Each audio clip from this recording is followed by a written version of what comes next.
No problem. No problem, Sohair. Okay, so sharing my screen now. Just one moment, please. Share.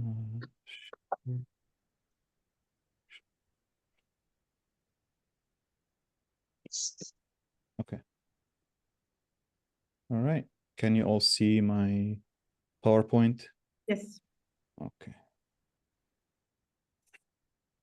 So, what I am going to talk about today is a little bit of history of Gaza, um, but um, obviously, I'm not going to give a history lecture. I'm not. I will. The goal of my talk today is to make sense of and understand Gaza and what is happening today as paradigm that that uh, allows us to make sense of bigger questions and themes related to the Palestine question, but also transcend the Palestine question. What is happening in Gaza today transcends this small territory and speaks to far more pressing issues that we as people who study Palestine and study the implications of unjust systems in the world that we live in must grapple with and pay attention to, especially in this critical moment that not just Palestine or the Middle East or even the broader region, but we are in a critical point, in a critical moment for the entire world. So I will start by giving a brief history of how the Gaza Strip has came to existence, and then I'll move from there to capturing some of the themes I mentioned today. And just to confirm, Suhair, you can see my presentation in full screen, right? Yes. Okay. We Okay, can. sounds good. So when Israel was established in during the Nakba of 1948, it was built, it was established on top of 78% of historic Palestine, destroying more than 500 Palestinian towns and villages, and displacing more than 750,000 people. On the Palestinian shore, one small strip of land remained beyond Zionist conquest in 1948.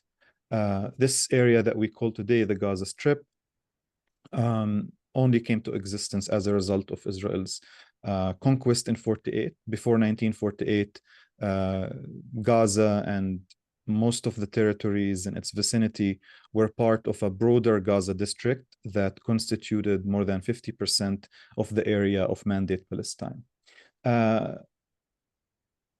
And this small territory, the Gaza Strip, of 140 square miles, emerged not only as a site of constant and perpetual crisis and an impoverishment, where hundreds of thousands of people ended up becoming trapped.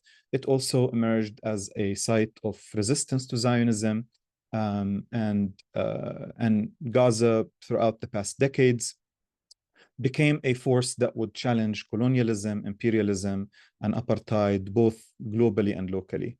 Of the total number of Palestinians who were displaced in 1948 by Zionist militias, 250,000 were forced from their homes into what would later become the Gaza Strip. And this changed the demographics and social structure as these displaced people joined the existing residents of this territory that became the Gaza Strip in 1948. And those borders of the Gaza Strip were originally drawn as ceasefire lines following the 1948 war and Nakba. And they were never considered official borders, even by the warring parties. If you look at the 1949 Armistice Agreements texts, those were drawn as demarcation lines. But then, with the when these lines started to become somewhat permanent, they severed the people who ended up inside the boundaries of this newly formed Gaza Strip and those who are native to the territory from the rest of Palestine. And this caused unprecedented fragmentation and rupture in Palestinian life, memory, and history, geographically, economically, socially, and culturally. And this was evident in, throughout the 50s, the 1950s were a decade of hardship. Many of the reports that we hear today from Gaza about, refugees being malnourished, unable to access proper health care. This was basically, the early years following the Nakba were like that in Gaza. So one of the things that, I think is very important for me to establish today is that it is impossible to see the Gaza Strip in its modern geographic shape and form, and with all the long list of crises that have been embedded in it for decades.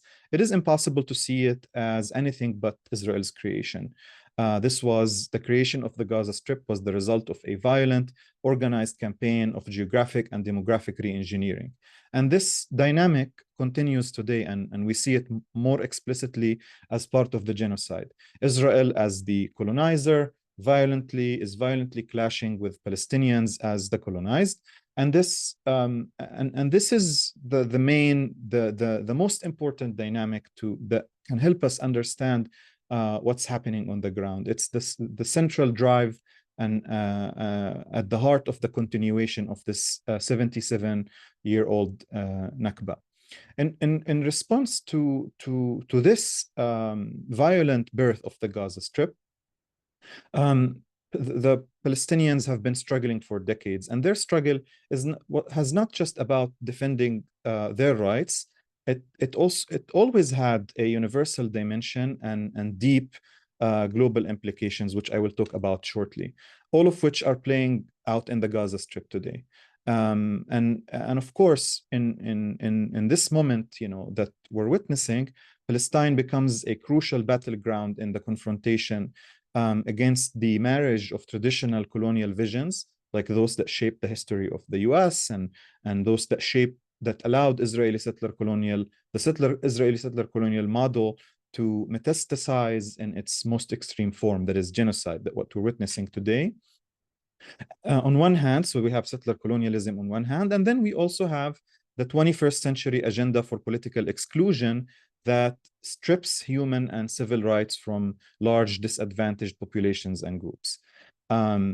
This is what's at stake here. It's a colonial approach that fundamentally relies on dehumanization to justify the extermination, genocide, isolation, and the complete or partial denial of fundamental rights of people.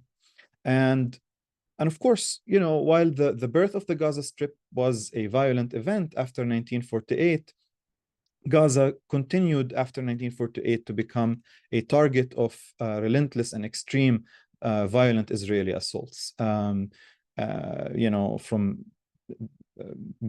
Gaza has, like I said, it became isolated after 48, and Gaza faced throughout, since the emergence of the Gaza Strip, Gaza faced systematic attempts to displace its populations, sometimes through forced displacement, other times through the imposition of suffocating conditions that make life unbearable. And after 1967, Israeli settlers encroached on Gaza's already limited space, and Israel led a deliberate campaign to destroy Gaza's economy, make Palestinians dependent. And I believe, you will hear from better experts on political economy than I am in the next meeting about this. And Israel throughout the decades committed massacres, especially in 55, 56, and led brutal campaigns to crush Palestinians in Gaza, breaking their bones during the first Intifada, and so on. So these tactics that Israel has deployed throughout the decades, alongside the indiscriminate bombardment and psychological warfare, have been used to achieve one goal and one goal only, that is to ethnically cleanse Palestinians and to destroy Palestinian existence. And what we're seeing unfolding as part of this genocide is just a clear example of what is happening. For Israel, the Gaza Strip represents its antithesis. On one side, Israel seeks to secure the gains it achieved in 1948 and expand its occupation and beyond what it achieved in 48 and reduce the number of Palestinians. And on the other side, Palestinians have been resisting by countless means, with Gaza being an important factor in this long history of Palestinian resistance. And in this context, Israel is trying to normalize the Nakba as a repeatable historical precedent. And in this way, we can understand what is happening in Gaza today. And of course, one of the things that I struggled with before October 7th was the absence of a serious discussion about Gaza, which reflected how the world was willing to normalize a situation in which the humanity of millions of people was systematically stripped away, under the blockade, under the repeated military assaults, and so on. And this was happening decade after decade. And Suhair and Rebecca and others on this call remember, all sorts of attempts that we tried to push for to bring in this context, to bring in this history, to not like to just complain or rant, but these were attempts to warn that if these policies that have been unfolding since 1948 continue, that this is a recipe for disaster, a recipe for explosion. And basically everything that we warned about has happened, and also in ways that are hard to envision as well. And all these attempts that Israel has deployed throughout history, managing Gaza, managing the blockade, counting the calories, mowing the grass, the periodic military operations, these were unsustainable. And when this explosion happened, regardless of what you think of it, I believe it was inevitable because the reality on the ground was completely unsustainable. When these things that have accumulated over decades reached this level of explosion, Israel swiftly shifted from deploying all these different strategies. Some are measured, some are calculated, some are extremely violent, but shifted from all of these strategies to the phase of annihilation that we're witnessing. And as I mentioned, an explosion between the river and the sea was always inevitable, and it was a question of when and not if. And of course, what made this explosion more likely to happen was the convergence of international, regional, and local factors that were fused with this looming sense of an existential reckoning for Palestinians, especially in the West Bank, and this accelerated the eruption that we're witnessing today. Israel was, having its most right-wing government, led by ministers and politicians who were openly calling for a second Nakba, and they were calling for the mass expulsion of Palestinians and for erasing Palestine as a political question. So, months before October 7th, for those who were following, genocide was not just an unspoken threat. It became an explicit goal that was expressed daily by Israeli politicians.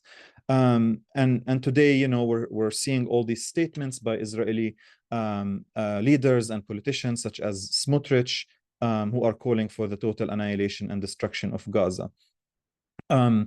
This war of extermination that has unfolded in Gaza over 18 months, was the culmination of this long history of the Zionist settler colonial project, and concrete acknowledgement that it had hit a dead end, that all these different types of strategies that Israel has deployed for over the decades were becoming useless as you know the reality on the ground was headed towards this moment of reckoning.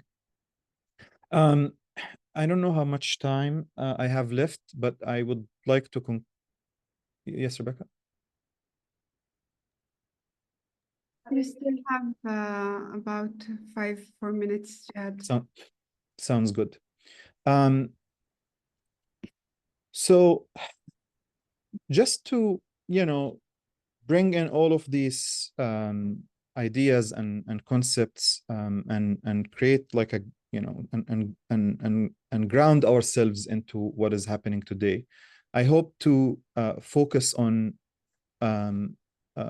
three main points that I hope to convey as part of today's talk. And I will come back to these two scenes towards the end.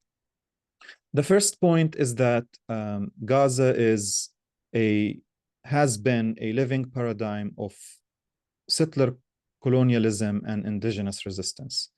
We cannot understand what's happening today in Gaza without understanding 1948, not just as an event, but as a process. And Gaza encapsulates the unresolved legacy and continuation of the 1948 Nakba, which functions as a product of Israel's settler colonial expansion and with Gaza being a front line of sustained Palestinian resistance. And then Gaza is not a historical exception, but a manifestation of colonial violence. The Gaza Strip in its current shape and form, and the conditions therein that have led to the events that we are witnessing today. We're talking about decades and decades that I cannot sum up in a 15-minute talk of spatial and geographic fragmentation, economic strangulation, and demographic control. All have been enforced to erase the Palestinian people who refuse disappearance. Gaza's history and present challenges, Gaza's history and present challenge the legitimacy and normalization of systems built on ethnic displacement and racialized state building. What do I mean by that? I mean that when the Gaza Strip was created and hundreds of thousands of Palestinians were expelled to this newly formed Gaza Strip, this small territory of 140 square miles, the goal of that process was to remove a large number of Palestinians from certain territories, place them, concentrate them in another territory, and create room for settlers to enjoy more geographic space and access resources in what became the State of Israel. So the Gaza Strip, when the Gaza Strip emerged in 1948 and people there were forced to live in this territory that was meant to be temporary, the main logic behind this history was the fact that Israel wanted to sustain a Jewish majority state, and by keeping Palestinians out living in these miserable conditions, it was only able to maintain this Jewish majority conditions on the ground. The second point I want to address today is that Gaza has always been a prototype for global systems of exclusion and militarized control. So beyond Palestine and beyond Gaza, Gaza has been considered a testing ground for modern authoritarian governance, from surveillance regimes, border technologies, economic de-development, and political erasure. And here I refer to an important article that was written by Professor Sarah Roy and Ivar Ekelund and was published in October 2021 that talks about how Gaza was becoming a model for political exclusion. These mechanisms that have been developed, normalized, and tested in Gaza have been also, have been adopted by states and regimes worldwide, and that was turning Gaza into a blueprint for managing and now genociding unwanted populations. I refer in an article that I recently published to the writings of Egyptian author and intellectual Muhammad Naim, who talks about how even in the Arab world, certain elites and classes are recreating the model of the Israeli settlement, surrounded by walls and surveillance, to separate themselves from the impoverished populations of their own countries. So, you know, you can apply this model to the reality faced by migrant workers in the Gulf. You can apply this model to other regions and parts of the Arab world, where Israel's allies are no longer thinking of Israel as an entity with which they can have just security arrangements and so on, but they're thinking of Israel as a model for limiting privilege in a certain members of the population, and using Israel as a model to control and manage unwanted populations, but only put them to work as disposable members of the working class. And I can expand on that in the Q&A. So Gaza reveals how settler colonial logic travels, mutates, and globalizes, and how this is related to a political economy of disposability and containment. And of course, what the genocide is just the most extreme manifestation, but this is a process that has been unfolding. The final point I want to make is that Gaza is a moral and political reckoning of the world. Gaza, not just as a place, but as an idea, forces a confrontation with this process of global normalization of dehumanization. When you see what's happening in El Salvador, when you see how the world is dealing with migrants, when you look at how Europe, dealt with the migrant question over the past 15 years, since the beginning of the Arab uprisings, and of course in light of like climate disasters and so on. So if we look at Gaza as a not just as in terms of its own challenges and questions within the framework of Palestinian liberation, and look at it as a universal event, Gaza becomes a place that challenges the international community's complicity in these systems that deny fundamental human rights for large groups of people. And Gaza also poses an urgent questions: whose lives are deemed expandable and disposable, and what precedents are we willing to accept in 2025, in the 21st century, in terms of how people are treated, and how people are and how their fates are managed, and what vision of the world that we as people who live in it are enabling and allowing to take place. And I will talk about the two different visions shortly. And of course, something to acknowledge is that Gaza's refusal to submit. And of course, this is hard to address. Just last night I lost 12 neighbors who were killed in an airstrike. But still, when you look at these annihilation attempts, people's insistence on living, on embracing their dignity, this is a radical declaration of life and dignity that needs to be honored and celebrated, and of course, not just romanticized, but be an inspiration for all of us to engage in this universal struggle to resist erasure and dehumanization. And because I mentioned like these two visions, I want to go back to these two photos that for me capture these two visions that have been clashing in Palestine, and particularly in and around Gaza in the past decade. To the right, you see Palestinians marching as part of the Great March of Return, an event that unfortunately was not honored enough by the international community, a plea that we did not heed properly, a last attempt by Palestinians in Gaza to warn that life was becoming impossible, and that more of the same cannot be their eternal fate, and that there needs to be change. And people marched towards the fence for nearly 2 years, asking for the world to acknowledge that they deserve to live in dignity. They deserve to return to their lands, to their homes, to go home.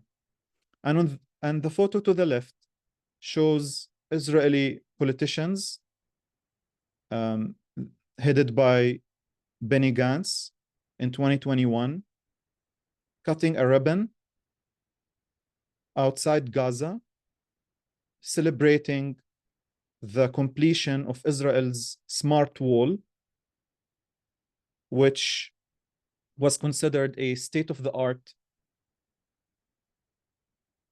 barrier that isolated Gaza and was meant to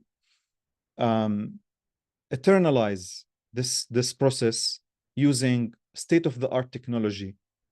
So these are the two visions for the world that we live in today.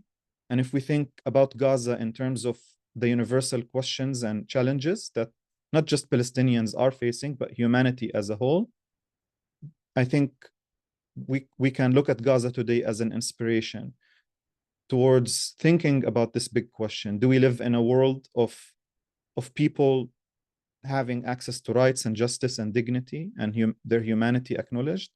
Or do we continue to live in a world of walls and surveillance and robots and drones killing and besieging people from above? And I will stop here, and thank you so much. Thank you so much, Jehad. This is really a reminder of many of us who are rightfully focusing on the reality of the genocide now, that even the existing of Gaza as it is today is a manufacture by the Israeli regime, and in a way reminding us that over the years, the creating of the Gaza as the Gaza Strip and the creation of the exceptionalizing of Gaza outside the question of Palestine for many years. And I remember how many years you spent on trying to shift this, is a conversation that we exactly want to have today.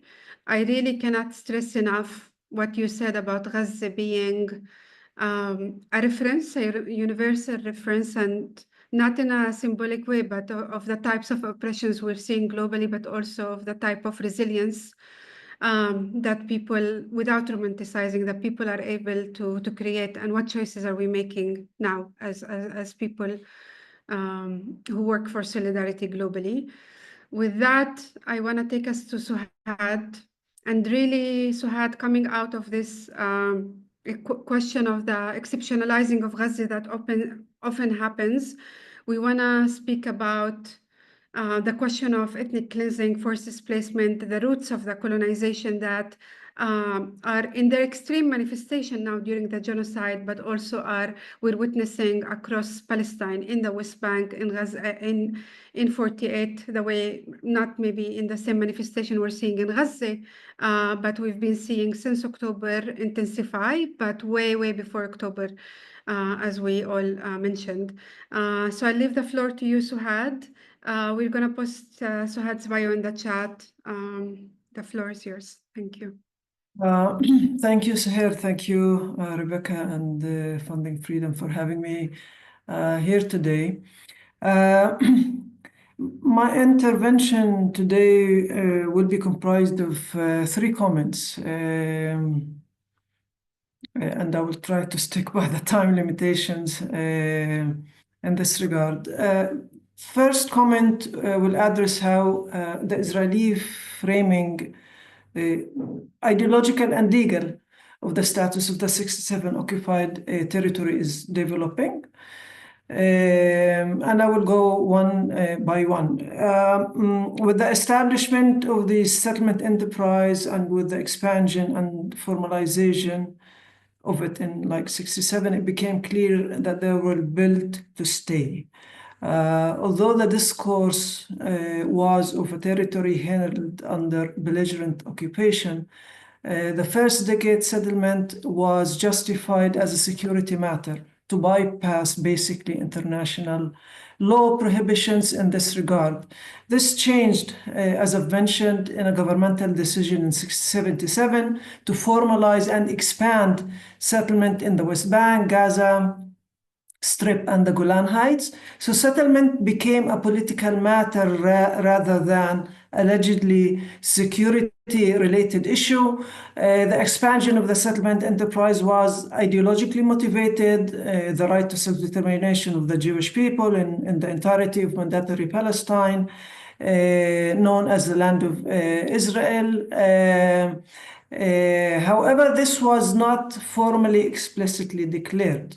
Of course, this was a dominant view among some politicians and some Zionist groups active in the settlements. And this is changing, and I will address that. And I will zoom, really fast zoom, to 2017.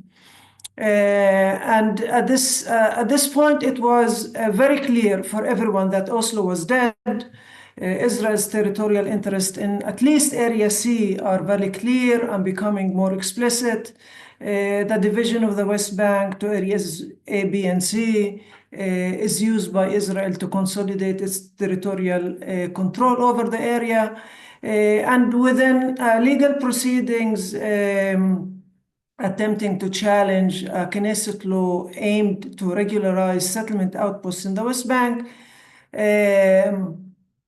a law that was enacted by Israeli parliament and for the first time explicitly enacted to be valid in the occupied territories. The Israeli government stated within these legal proceedings, inter alia, the Jewish settlement in the West Bank fulfills the values of Zionism. The settlement regularization law is justified by its political, national, and social purposes. It is the natural right of the Israelis to live in this area. We're talking about, again, about the West Bank.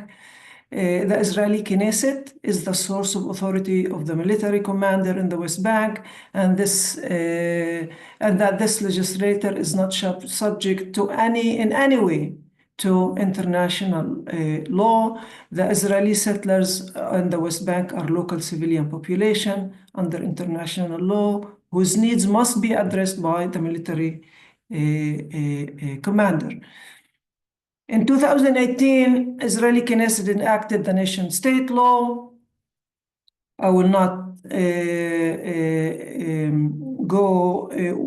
explain widely about this law. Some of you probably know, but what is relevant in this regard, that it enshrines constitutionally that the land of Israel is a historic national home for the Jewish people, in which the state of Israel was established. And we're talking about explicit right to self-determination for the Jewish people in Israel. It also enshrined the principle of Jewish settlement for the first time in a piece of constitutional legislation. So I want to move on to the current government that was formed in the beginning of 2023 with a very more recent and more explicit declaration in the way they frame their intent in this regard, and the founding principles, guiding principles signed by coalition parties. And I'm quoting, the Jewish people have an exclusive and inalienable right over all areas of the land of Israel. That's mandatory Palestine. The government will advance and develop settlement in all parts of the land of Israel, in the Galilee, the Negev, Golan Heights, and the Judea and Samaria. End of quotation. So we're talking about one geographic unit and one political unit administering all of this area. More recent declaration in this regard that also touches about how international law is perceived response that we got from the cabinet secretary. It was a letter that we sent regarding one governmental decision in the context of settlement, and I'm quoting in his response. Again, he says that Judea and Samaria are the kernel of the history of the Jewish people and were liberated in 1967 in a defensive war against the aggression of the Jordanian occupation, which illegally held these areas, and so on and so on. This was included in the territory designated for the establishment of a Jewish state in the land of Israel over 100 years ago within the framework of the League of Nations decision that was unanimously accepted in the San Remo Conference by the 50-member states. So we have seen it's not a shift, it's just a more explicit declaration of intent of the status of the whole geographic area between the river and the sea. Which brings me to the second comment. To materialize these ideological and clear expansionist territorial aspirations, 4 processes had and are happening in this regard. The first is civilianization as opposed to militarization of the rule in Area C, and maybe we will see that in additional areas in the future. We don't know. This started, of course, with the establishment of the Civil Administration 81, tasked with managing all civilian as opposed to security related matters in the West Bank. And from that point on, the military government had 2 sections, one military and one civil. Settlement as a political rather than security matter, and I touched upon this a little bit earlier. This developed in the 70s on, green-lighted by the Israeli Supreme Court in a court decision in 1979, again in 1993, ruling that settlement in the West Bank is a matter of policy and as such non-judiciable. Just to remind you, or those who are less familiar with international law, one of the main principles of international law that the occupying power cannot promote its political interests in the area. And this is one major rule and principle in this regard. However, framing it as political, non-judiciable, the Supreme Court basically, and the government decision in this regard, have moved the issue of the settlements outside of the realm of any international law in this regard. Oslo agreements, the division into areas B and A, B, and C introduced an additional geodemographic layer of Israeli control in the West Bank. Alongside the illegal annexation of East Jerusalem, the isolation of the Gaza Strip granted Israeli authorities a new tool for expanding the settlement enterprise, including urban, agricultural, economic development, and this division is used to consolidate its territorial control in the area.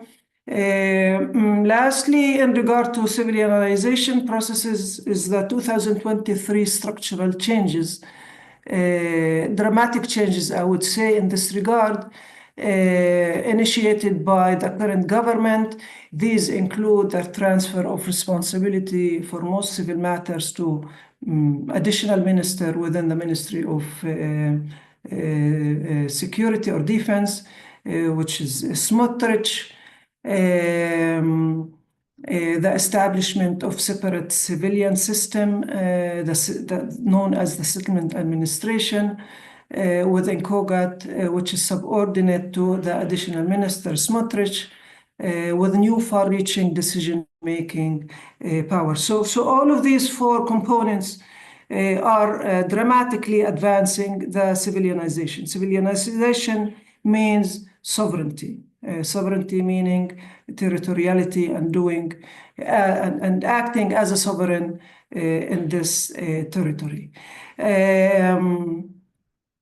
The second process that needs to take place with these territorial ideological aspirations is the ethnic cleansing, which is happening nowadays since occupation, but more excessively in Area C and of course in Gaza.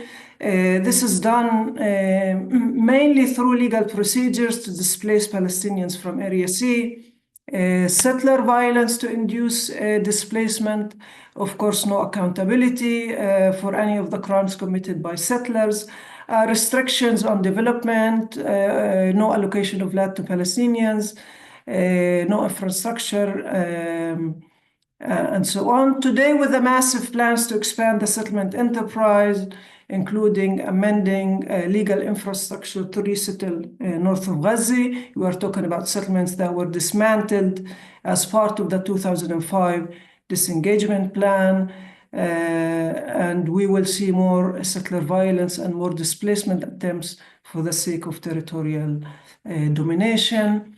The recent decision from like maybe 10 days ago to start land title registration in Area C, this will also manifest more settlement building and possibly displacement in some additional locations. And they are also discussing restrictions that might be imposed on the Palestinian Authority, even in regard to areas B and C in the service of annexation of Area C. Now, the third process that is taking place in this regard is the issue of the Palestinian refugees, of course, that needs to come to an end and to be determined under Israeli terms. Which I think is definitely related to one aspect of the genocidal war on Gaza, the attacks launched against the refugee camps in the West Bank. We've seen massive evictions. Jenin, Tul Karim, Nur Shams refugee camps are totally empty, with massive demolitions happening allegedly for security reasons. An allegation we tried to challenge legally last month within the issuance of demolition orders against 104 civilian buildings in Tul Karim and Nur Shams. The Supreme Court ruled, without even holding a hearing, that there are no grounds to intervene in the decision of the military commander to demolish, and the fact that we are talking about 250 housing units, home to more than 1,000 Palestinian refugees that will have no more home to come to in the near future. They will lose these homes and live in continuous state of displacement until unknown. It did not matter in this regard. One important component in this context is the UNRWA ban laws that were enacted at the end of last year to ban UNRWA from operating in Israel, which effectively bans its operation, totally bans its operation in East Jerusalem, and affects its operation in the West Bank and Gaza, resulting from no contact principle enshrined in the laws. Now, the laws were celebrated by some Knesset members as a historic moment to Israel in the context of the Palestinian refugees issue. Now, I will not divert, but in brackets, similar processes have been and still happening in Israel, like since 48 up until now, during the military regime, displacement and Jewish spatial and territorial domination were done under martial law. Civilianization plus process took place with the end of the military regime, which was later enshrined in laws, ending with the 2018 Jewish nation state law, constitutionally validating political and territorial supremacy, which is very important connecting point to what's happening, of course, in the West Bank and Gaza in terms of legal, constitutional ideologically motivated framework, and displacement currently happening in the Naqab under the same auspices of Jihadization, territorial domination, but I will not get into that in detail for the sake of time. The fourth process in this regard, and this will be only one sentence, is the fragmentation. That is territorial and political. And this is what we see all along the history of Palestine since 1947, 48, 48, 67, Gaza, West Bank, areas A, B, and C, and it goes on and on. Which brings me to my final third comment, maybe with a slightly more optimistic mood. Now, for many years, the international law discourse by UN bodies, local international human rights organizations, politicians, foreign governments, and all stakeholders in this regard were surrounding the human rights violations. This was the dominant discourse. Concerns about, settlement enterprise, displacement, and if more radically, these violations undermine the two-state solution. I mean, this is as far as people can get for a long time in this regard. Now, after decades of this prevailing discourse, the legal international conversation started to take additional important shape, addressing the organizing logic behind these violations. And the shift was reflected in many reports, academic writings, and so on. And more importantly, within some UN bodies, officials, and later on international tribunals. I will touch very briefly on some of the major stations in this regard. One major shift we have seen with the appointment of the COI, that's by the Human Rights Council in May 2021, the Commission of Inquiry that was mandated to establish an ongoing independent international commission to investigate the occupied Palestinian territory, including East Jerusalem, Israel, violations of human rights, and it was a commission to look at the root causes, which is extremely important in this regard.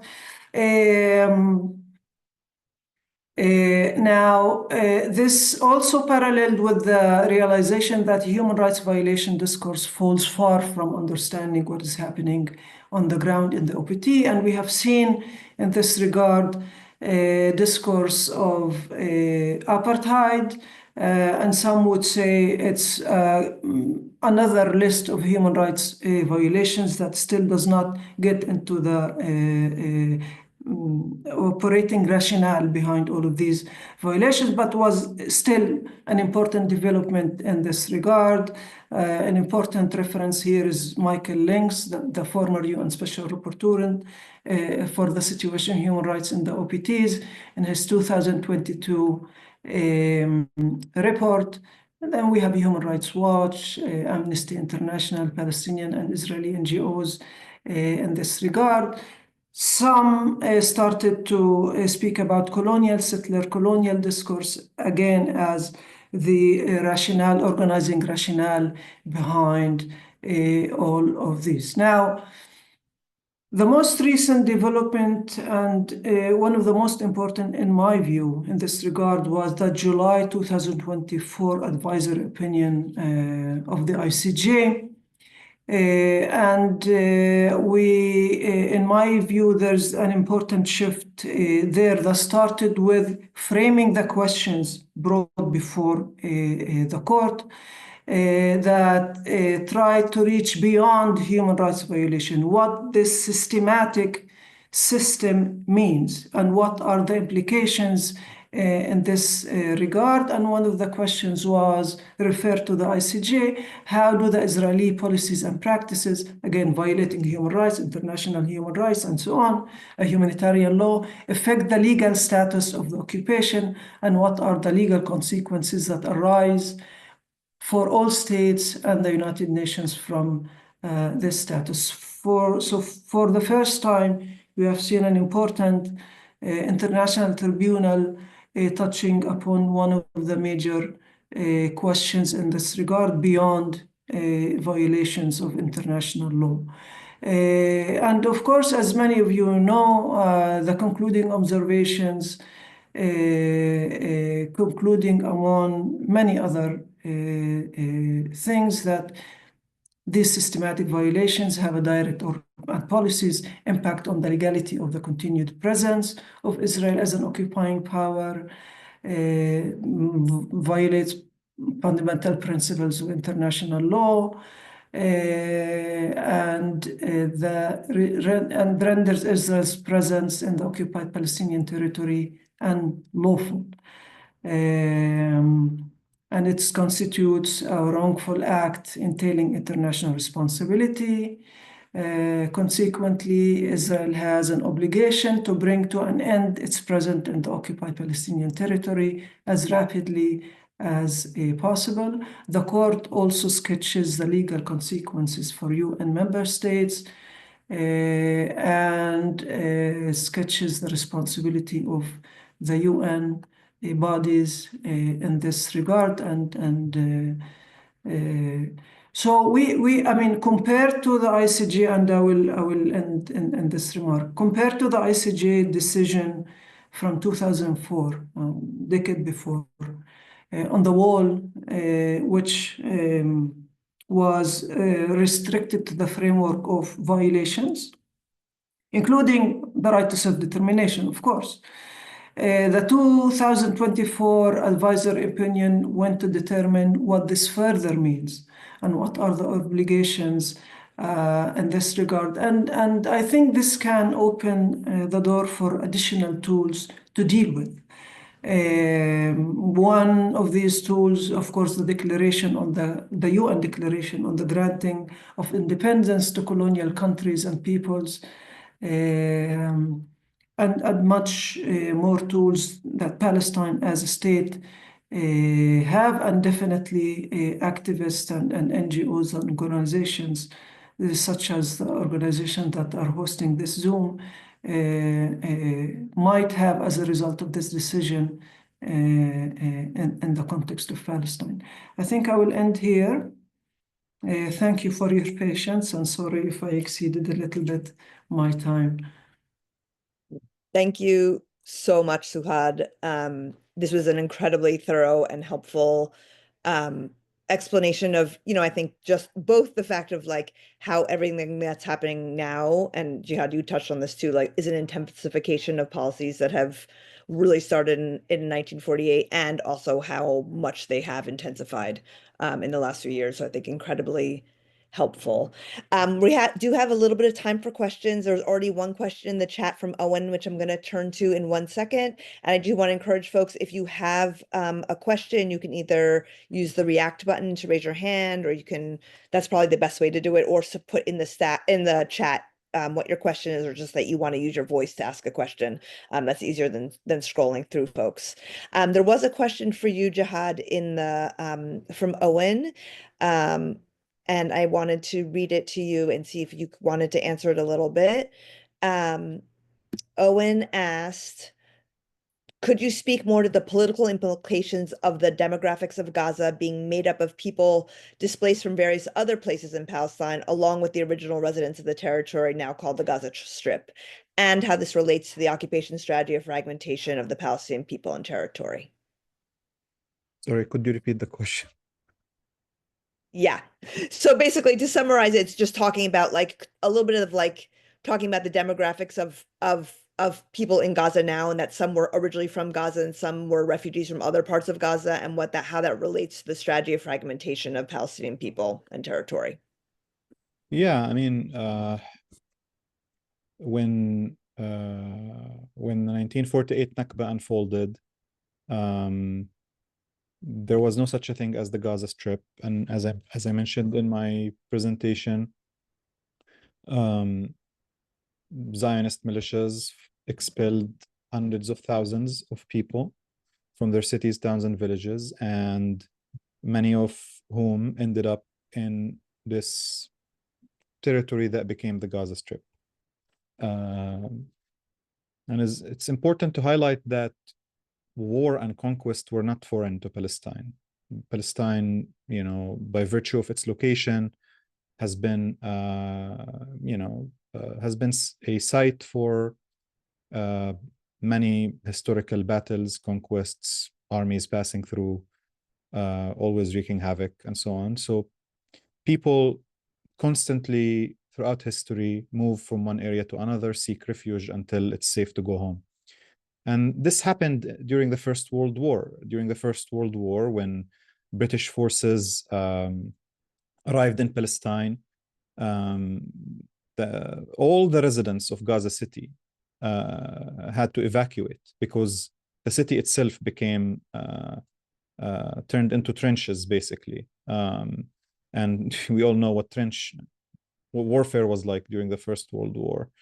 22,000 residents of Gaza had to, seek refuge in other towns, cities, and villages, and they reached as far as Syria. The war ended, people went home, they rebuilt their city. What was different about 1948 was the fact that Israel wanted the consequences of the Nakba to become permanent. So people who lived in cities, towns, and villages in what was the pre-1948 Gaza district, in areas from southern and central Palestine, who ended up in refugee camps in Gaza, those people were not allowed to go home, and they tried actually to go home. There are more than 16,000 recorded attempts of what the Israelis call infiltration. People were trying to cross from this newly formed Gaza Strip back into their villages and towns, especially the ones that are within walking distance from the Gaza Strip. And people wanted to go to retrieve property, harvest their fields, reunite with their families.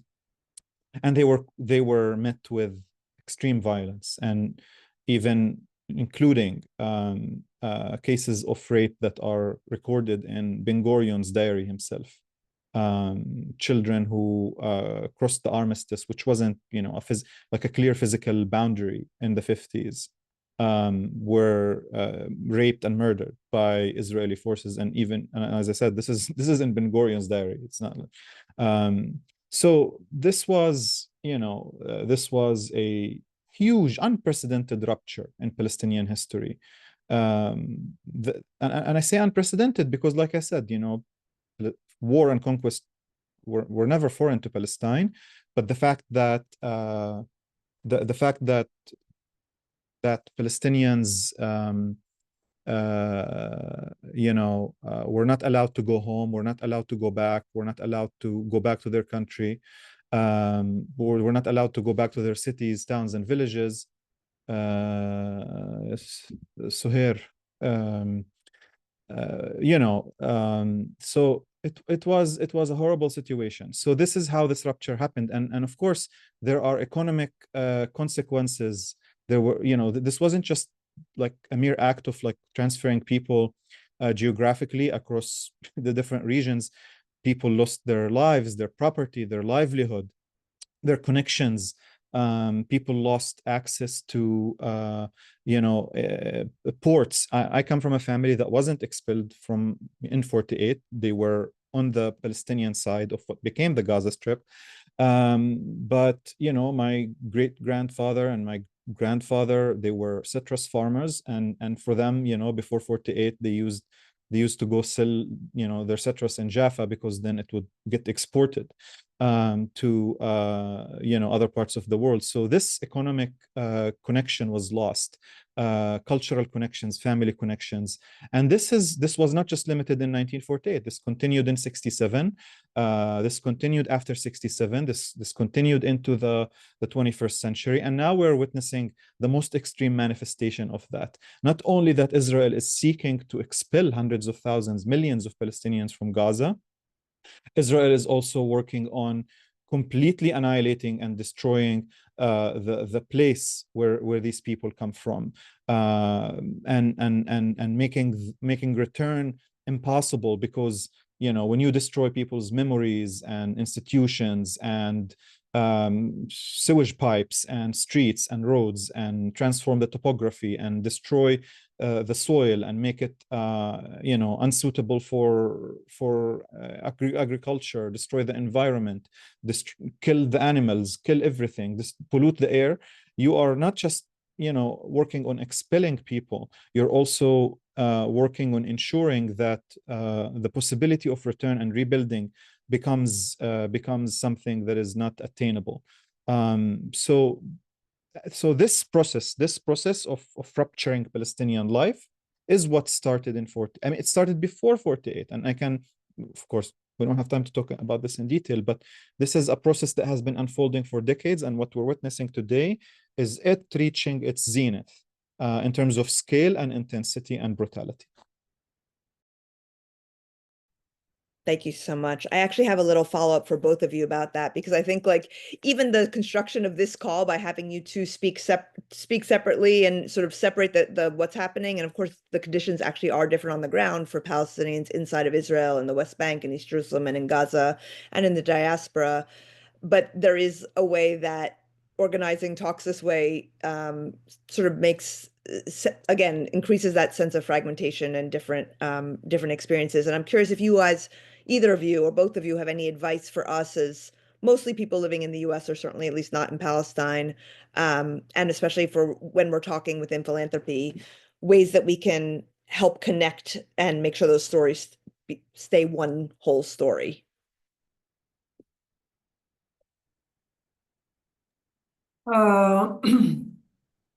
Yeah, if I may, very shortly, of course. I mean, yeah, as I've started mentioning, the discourse is changing. Also among activists, how we comprehend, frame what is happening in this one geographic unit, how things connect, how it is much more clear now, ideologically motivated, with very clear intents and forward-going plan as we see it on the ground.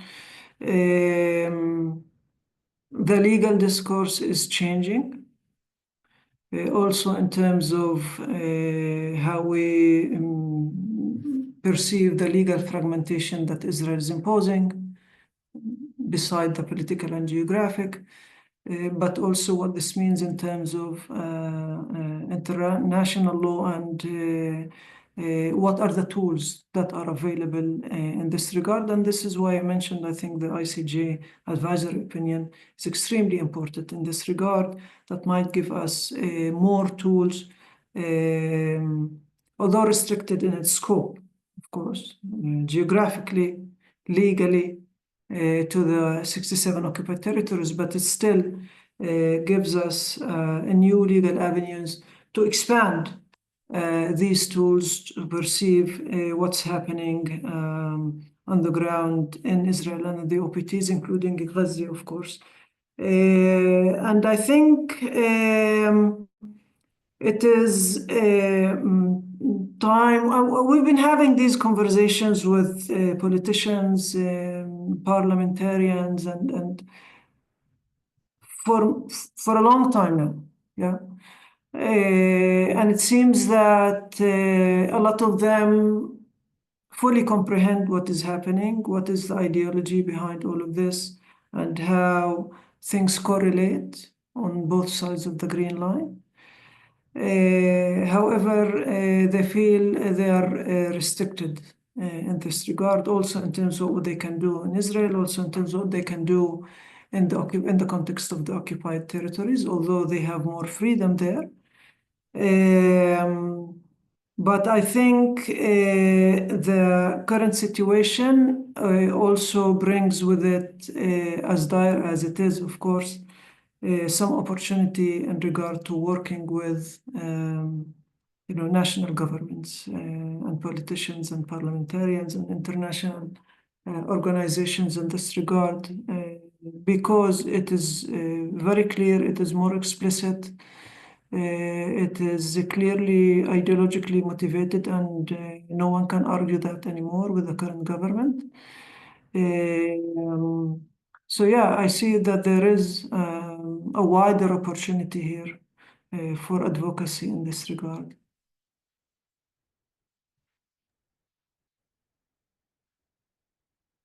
Jihad, I'm curious if you have anything else on that topic, or I think is that- Suhad covered it all. Okay, great. One last call. If anyone has any questions, we're going to start to close out. While we see if anyone wants to ask a question, I just want to mention, Jihad, actually, you were just touched on a minute ago, the sort of impact when infrastructure is completely destroyed and the possibility of future life and that there's an economic impact as well. And I just wanted to mention that on June 3rd, our two speakers are going to be Ibrahim Shikaki and Mira Yassin, and each of them are going to look at different aspects of the political economy of the ongoing genocide. And it's going to be, I think, a really, really interesting and important conversation for all of us to hear, and would hope that everyone will be able to make it. And the third and last part of the series will be on June 17th, not July 17th, June 17th. Again, all calls are going to be Tuesdays at noon. And you can continue to invite folks if you think there's other people who would like to be part of these conversations. I'm going to put one more time in the chat the link to the registration form. That's in the chat now. And I think most of all, I just want to give enormous thanks, Suhad and Jihad. I know you're both dealing with unbelievable levels of pain and heartache and rage all the time, and just so appreciate your willingness to come and share with us this context, which I think will be really, really helpful for everyone who's doing this work. I just really want to thank everyone for being here. And Lau left, but I want to thank our colleague Lau, who did an amazing job on tech support, and we hope to see everybody on June 3rd. Thank you so much. Thank you all. Thank you, guys.